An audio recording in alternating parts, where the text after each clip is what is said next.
శ్రీ మాత్రే నమః. అందరికీ నమస్కారం అండి. అందరూ ఎలా ఉన్నారు? నేనైతే చాలా బాగున్నాను. మీ అందరూ బాగుండాలని, అష్టైశ్వర్యాలతో తొలతూగాలని వారాహి అమ్మని మనస్ఫూర్తిగా కోరుకుంటున్నాను. మనకి రేపటి నుండి జూలై 15వ తారీఖున ఆషాఢ మాసం ప్రారంభమవుతూ ఉంది. ఆగస్టు 12 వరకు అంటే ఈ యొక్క నెల రోజులు ఆషాఢ మాసం ఉంటుంది. ఆషాఢ మాసంలో గుప్త నవరాత్రులు అంటే వారాహి నవరాత్రులు మనకి ఏర్పడబోతూ ఉన్నాయి. ఈ గురు మాధ్యమిలో శుభకార్యాలు అనేవి ఏమీ చెయ్యము, కానీ వారాహి అమ్మవారి యొక్క పూజలు చేసుకుంటే చాలా అదృష్టం కలుగుతుంది. మూఢమిలో చేయకూడని శుభకార్యాలు ఏమిటి, ఆషాఢమాసం పూజా విధానం, నియమాలు, అలాగే గుప్త నవరాత్రులలో వారాహీదేవిని ఎలా పూజించాలి, ఆచారం లేని వారు కూడా అమ్మవారిని పూజించవచ్చా, 9 రోజులు అమ్మవారిని పూజించలేని వారు ఎన్ని రోజులు పూజ చేసుకోవచ్చు, ఇలాంటి విషయాలన్నీ ఈ వీడియోలో క్లియర్గా తెలియజేస్తాను. వీడియో చివరి వరకు చూడండి. వీడియో నచ్చితే లైక్ చేయండి. జై వారాహి అని కామెంట్ చేయండి. తన భక్తులను కంటికి రెప్పలా కాపాడే తల్లి ఆ వారాహి అమ్మవారు. ఆషాఢంలో వారాహీదేవిని ఆరాధిస్తే మీ జీవితంలో ఎదురయ్యేటువంటి అడ్డంకులన్నీ, కష్టాలన్నీ తొలగిపోతాయి. ఆషాఢమాసం ఎప్పటి నుండి ప్రారంభమవుతుంది, అలాగే గురుమాధ్యమి వారాహి నవరాత్రులు ఎప్పటి నుండి ప్రారంభమవుతాయో వాటి తేదీలు ఇక్కడ తెలియచేస్తాను. జూలై 15వ తేదీ బుధవారం నుండి ఆషాఢమాసం ప్రారంభమయ్యి ఆగస్టు 12 బుధవారం వరకు ఆషాఢమాసం ఉంటుంది. ఈ ఆషాఢమాసం నెల రోజులు గురు మాధ్యమి కూడా ఏర్పడుతుంది. కాబట్టి ఆషాఢ మాసంలో పూజలు, వ్రతాలు చేయొచ్చు, కానీ ఎలాంటి శుభకార్యాలు అనేటువంటివి చెయ్యకూడదు. ఈ మాసంలో గురుబలం తక్కువగా ఉంటుంది కాబట్టి ఇంట్లో శుభకార్యాలు నిర్వహిస్తే మీ ఇంటికి లేనిపోని సమస్యలు ఏర్పడతాయి.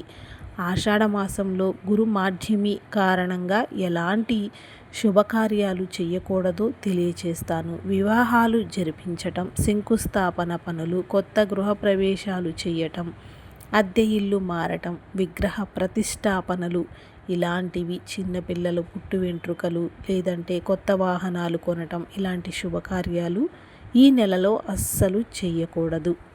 చిన్నపిల్లలకు అన్నప్రాసన వేడుకలు, గర్భిణీ స్త్రీలకు శ్రీమంతం, భూములు కొనటం, రిజిస్ట్రేషన్ చేసుకోవటం, ఇలాంటివైతే చేసుకోవచ్చు. ఈ నెలలో గుప్త నవరాత్రులకు సంబంధించి వారాహీదేవిని ఎలా పూజించాలి, అమ్మవారికి సమర్పించవలసిన నైవేద్యాల గురించి తెలుసుకుందాము.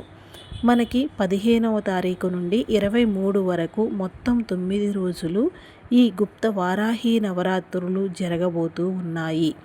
గుప్త అంటే రహస్యం అని అర్థం.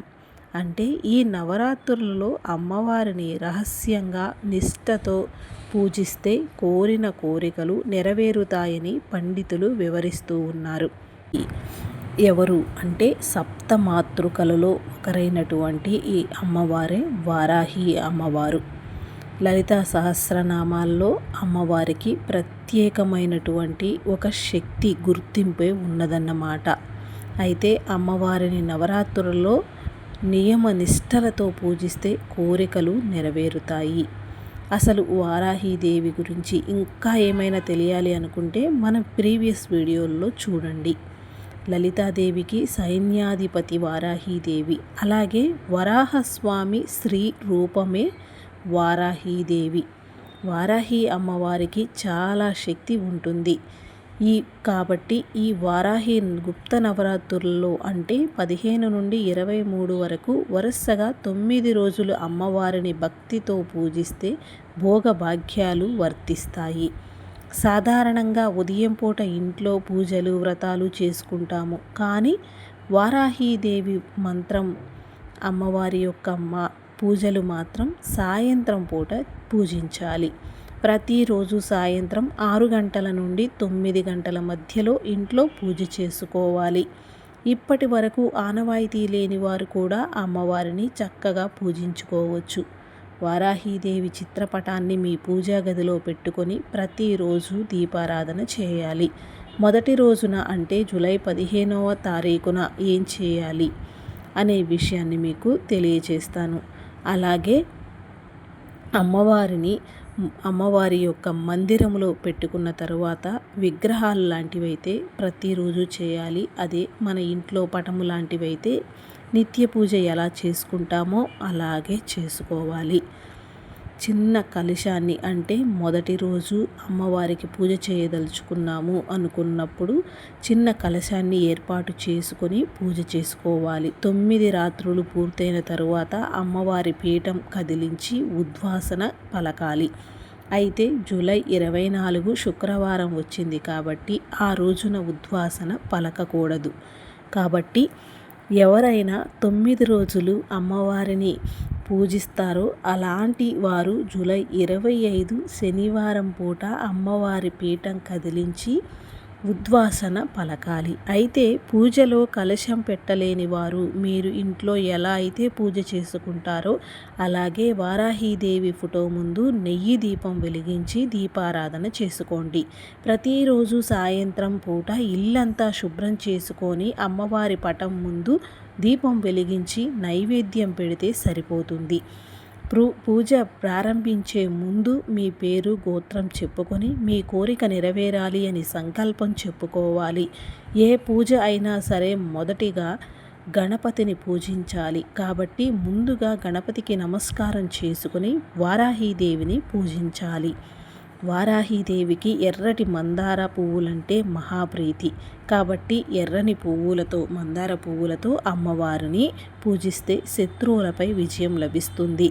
తామర పువ్వులతో పూజిస్తే ఐశ్వర్య వృద్ధి కలుగుతుంది. అప్పుల బాధలు తీరుతాయి. కనకాంబరాలతో అమ్మవారిని పూజిస్తే కుటుంబంలో సంతోషం ప్రశాంతత లభిస్తాయి. మల్లెపూలతో అమ్మవారిని పూజిస్తే మానసిక ప్రశాంతత లక్ష్మీ కటాక్షం సిద్ధిస్తుంది. ఇక శంకు పూలతో నేను పూజిస్తే శని దోషాలు జాతక దోషాలు తొలగిపోతాయి. ఎర్ర గన్నేరు పూలతో పూజిస్తే ఉద్యోగంలో ప్రమోషన్లు వ్యాపారంలో లాభాలు పెరుగుతాయి.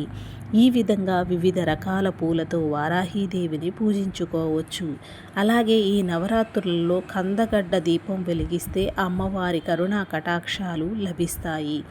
ఒక కందగడ్డను తీసుకుని శుభ్రంగా నీటితో కడిగి కందగడ్డ పైభాగంలో గుంటలా చేసి అందులో నువ్వుల నూనె పోసి ఒత్తులు వేసి దీపం వెలిగించాలి. ఈ దీపాన్ని మీ పూజా గదిలో వెలిగించి పసుపు కుంకుమ గంధం బొట్లతో పెట్టి ఓం వారాహి దేవతాయై నమో నమః అనే మంత్రాన్ని జపించాలి. ఇక్కడ మీకు కందదీపం ఎలా పెట్టాలి అంటే ఎలా పెట్టి ఉంది అనేది కూడా స్క్రీన్ పైన కనబడుతూ ఉంది. చక్కగా కందగడ్డకు పసుపు రాసుకొని కుంకుమ బొట్లతో అలంకరించుకొని ఎర్రని ఒత్తులతో దీపాన్ని వెలిగించుకుంటే అదృష్ట అఖండ రాజయోగం కలుగుతుంది. అలాగే అమ్మవారికి మీరు తేనె అంటే అమ్మవారికి నైవేద్యం తేనె దుంపలు బెల్లం ముక్క వంటి నైవేద్యం సమర్పించాలి. కందదీపం కొండెక్కిన తరువాత ఆ కందగడ్డను గోమాతకు ఆహారంగా తినిపించాలి. అలాగే ఈ ఆషాఢ మాసంలో ప్రతిరోజు స్నానం చేసి వారాహి అమ్మవారికి సంబంధించిన కొన్ని ప్రత్యేక నామాలు చదువుకుంటే చాలా మంచిదని వేద పండితులు తెలియజేస్తూ ఉన్నారు. ఆ నామాలు ఏమిటి అంటే పంచమి దండనాద సంకేత సమయేశ్వరి సమయ సంకేత వారాహి పౌత్రిణి వార్తాళి మహాసేన ఆజ్ఞచక్రేశ్వరి అరిఘ్న శివ. ప్రతిరోజు ఈ 12 నామాలను చదువుకుంటే చాలా మంచిదని దీన్ని వారాహి వజ్రపంజర స్తోత్రం అని అంటారు. అలాగే వారాహీదేవికి సమర్పించవలసిన నైవేద్యాలు ఏమిటో ఇక్కడ మీకు వివరంగా తెలియచేస్తాను. వారాహీదేవి భూగర్భానికి అధిపతి కాబట్టి భూమిలో పండే దుంపల్ని అమ్మవారికి నైవేద్యంగా సమర్పించవచ్చు. చిలకడ దుంపలు, పెండలం, బీట్రూట్ ఇలా ఏవైనా సరే దుంపలను ఉడకపెట్టి అమ్మవారికి నైవేద్యంగా పెడితే భూమి కొన్ని యోగం అలాగే మీ సొంతింటి కల త్వరగా నెరవేరుతుంది. వారాహీదేవికి దానిమ్మ పండ్లు సమర్పిస్తే మీ ఆర్థిక పరిస్థితి మెరుగుపడుతుంది. ఇక ఎవరైతే అనారోగ్య సమస్యలతో బాధపడుతూ ఉంటారో అలాంటి వారు అమ్మవారికి దద్దోజనం నివేదించి పూజ చేయండి. అలాగే ఆవు పాలు, బెల్లంతో చేసిన పరమాన్నం అమ్మవారికి సమర్పిస్తే వంశవృద్ధి, సుఖ సంతోషాలు కలుగుతాయి. అలాగే చింతపండు పులిహోరను నైవేద్యంగా పెడితే శత్రుజయం, కోర్టు సమస్యల నుండి ఉపశమనం కలుగుతుంది. పొట్టు మినపప్పుతో చేసిన గారెలను అమ్మవారికి నివేదిస్తే రాహుకేతు దోషాలు, నరదృష్టి మాయమవుతాయి. ఇక అమ్మవారి ముందు ఏ దీపం వెలిగిస్తే ఎలాంటి శతఫలితాలు కలుగుతాయో తెలియచేస్తాను. ప్రతిరోజు ఆవు నెయ్యితో వారాహి పటం ముందు దీపం వెలిగిస్తే ఇంట్లో ఉన్న నెగిటివ్ ఎనర్జీ తొలగిపోయి ఇంట్లో లక్ష్మీదేవి స్థిర నివాసం ఏర్పడుతుంది. నువ్వుల నూనెతో కనుక దీపాన్ని వెలిగిస్తే శని ప్రభావం పూర్తిగా తొలగిపోతుంది. ఆముదంతో దీపాన్ని వెలిగిస్తే దాంపత్య జీవితంలో గొడవలు తగ్గి భార్యాభర్తల మధ్య అనురాగం, సఖ్యత అనేది ఏర్పడుతుంది. అలాగే కొబ్బరి చిప్పల నువ్వుల నూనె లేదా ఆవు నెయ్యి దీపం వెలిగిస్తే మీరు అనుకున్న పనులు త్వరగా పూర్తి అవుతాయి. ఇక 5 ఒత్తులు వేసి దీపారాధన చేయటం వలన పంచభూతాల అనుగ్రహం కలిగి అఖండ ఐశ్వర్యం సిద్ధిస్తుంది. శుక్రవారము లేదా మంగళవారం రాహుకాలంలో వారాహీదేవికి దీపం వెలిగిస్తే పెళ్లి కాని వారికి త్వరగా వివాహం అవుతుంది. ఈ నవరాత్రి 9 రోజులు ఖచ్చితంగా బ్రహ్మచర్యం పాటించాలి. పూజ చేసేవారు ఉల్లిపాయ, వెల్లుల్లి, మాంసాహారం వంటివి తినకూడదు. ఆషాఢమాసంలో ప్రతి శుక్రవారము లక్ష్మీదేవిని పూజించి పటిక బెల్లం నివేదిస్తే మీ ఇంటి ఆర్థిక పరిస్థితి మెరుగుపడుతుంది. ఈ ఆషాఢమాసంలో మంగళవారం దుర్గమ్మ దేవాలయంలో నిమ్మకాయ దీపాలు వెలిగిస్తే చాలా మంచిది. 9 రోజులు గోళ్ళు కత్తిరించుకోకూడదు, జుట్టు కత్తిరించుకోకూడదు. అస్సలు ఇవి చెయ్యకూడని పనులు. నవరాత్రుల్లో ఏదో ఒక రోజున ఒక ముత్తైదువును మీ ఇంటికి పిలిచి తాంబూలం, గాజులు, పసుపు, కుంకుమను ఇచ్చి ఆశీర్వాదం తీసుకోండి. ఈ నవరాత్రులలో పేదవారికి అన్నదానం, వస్త్రదానం చేయటం వల్ల కుటుంబం మొత్తానికి శుభ ఫలితాలు అనేవి కలుగుతాయి. ఖచ్చితంగా ఈ చిన్న చిన్న నియమాలనేది పాటిస్తూ ఈ 9 రోజుల పాటు ఎవరైతే అమ్మవారిని నియమ నిష్టలతో పూజిస్తారో వారి జీవితంలో తిరుగు అనేది ఉండదన్నమాట. వారు కోరుకున్నటువంటి కోరికలు సైతం, వారు అనుభవించేటువంటి ఆర్థిక సమస్యల నుండి కూడా వెంటనే బయటపడగలుగుతారు. ఇది ప్రత్యేకంగా వేద పండితులు తెలియచేస్తూ ఉన్నటువంటి విషయమే. కాబట్టి ఈరోజు అంటే రేపటి నుండి మొదలుకొని ఖచ్చితంగా ప్రతి ఒక్కరూ అవకాశం ఉన్నవాళ్ళు ఈ పూజలు అనేది చేసుకోండి.